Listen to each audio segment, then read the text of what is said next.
Baik, kembali lagi bersama saya Haidir. Kita lanjut cerita di part 2. Pada saat itu saya melakukan interview dan sudah keluar dari ruang interview, ditanya. Saya bertanya ya kepada orang lain itu, kok kita nggak pulang dulu ya? Iya, kita tunggu aja. Kemudian yang terakhir interview itu sekitar pukul setengah 6 sore dan dia langsung pulang. Oh ya udah. Nah, kemudian pada saat itu HR-nya keluar ruangan dan memanggil kita berenam, disuruh masuk ke ruangan yang lain yang ditunjukkan. Ya udah, kita masuk. Kemudian datanglah HR dan rekan jajah yang membawa surat. Sekitar itu ada 3 HR kali ya, membagikan surat yang namanya surat izin orang tua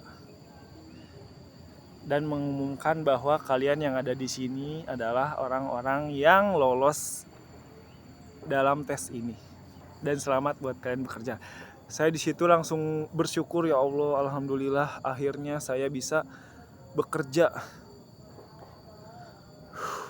Kita diberi surat izin orang tua, diberi surat untuk training di hari Senin nanti. Diberi surat kayak petunjuk gitu, kayak kita belajarnya aja kayak gitu. Ya udah, pada saat itu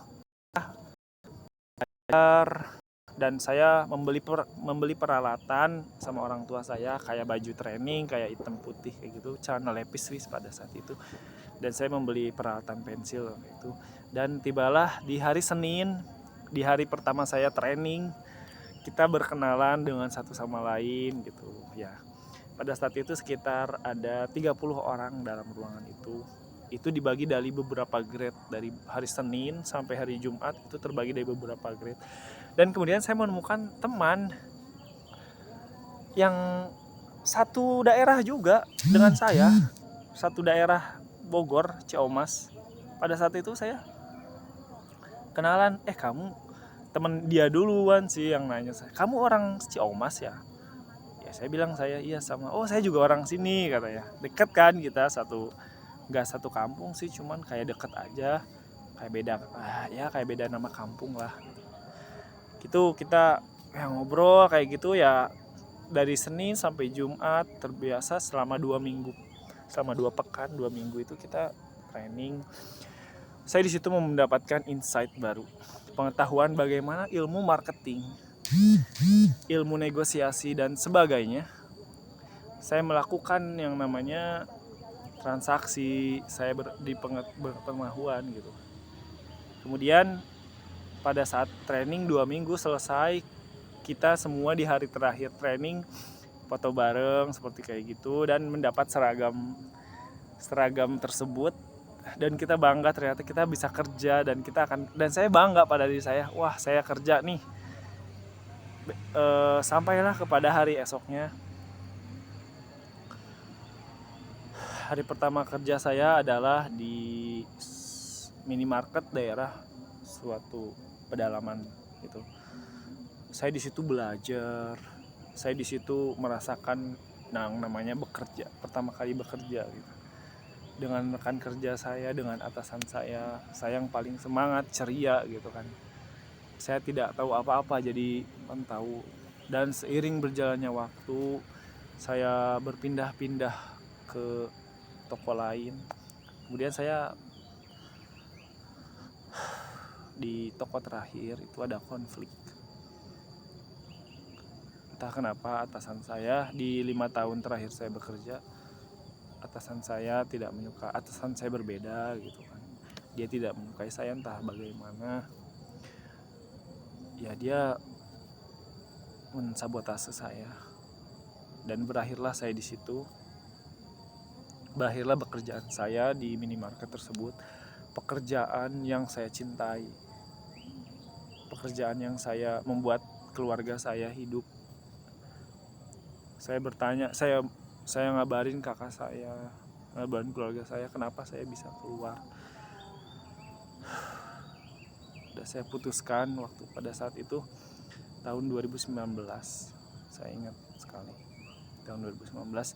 Dan kemudian saya akhirnya pada saat itu pertama kalinya menganggur. Dan di dalam menganggur itu, oke, saya cerita kepada fase-fase saya bebas ya, bebas dari unproductive day. Pada saat itu saya melakukan yang namanya ojek online, melakukan pekerjaan ojek online di beberapa perusahaan berwarna hijau dan oranye seperti itu. Masih ada seragamnya juga sekarang. Dan kemudian saya memiliki keinginan dari uang hasil bekerja saya di minimarket tersebut untuk membeli tanah. Saya mencari-cari sebuah produk-produk yang menjual tanah di mana itu saya bisa melakukan. Saya berinvestasi di masa depan, saya akan membangun sebuah rumah pohon. Itu cita-cita saya. Alhamdulillah saya kebeli sebuah tanah gitu.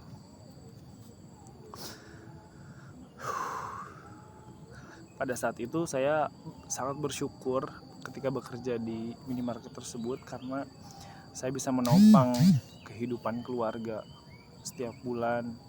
Saya bisa mempunyai motor, saya mempunyai kamar yang bagus, idaman saya, dan yang terakhir saya bisa mempunyai tanah. Oke. Pada saat itu saya sudah membeli tanah dan mengurus selesai. Kemudian saya masih menganggur dan saya benar-benar tidak punya uang, dan saya berpikir saya harus pergi ke Jakarta. Nah, di Jakarta ini saya akan bercerita lagi di part 3.